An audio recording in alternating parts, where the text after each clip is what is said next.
Ramdam nyo rin, no? Sobrang draining. Parang nakakaubos ng lakas. Paulit-ulit yung topic.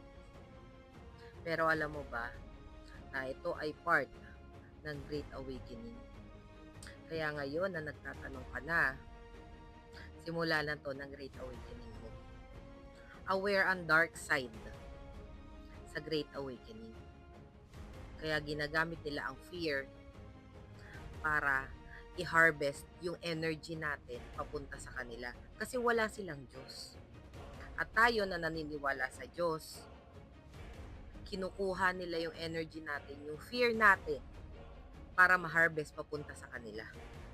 Kaya gamitin natin yung nararamdaman nating takot para sa awareness natin. Labanan natin yung nararamdaman nating takot. Dahil ang takot, ang great power natin.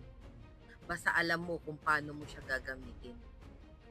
Kung baga sa phoenix, rise from the ashes.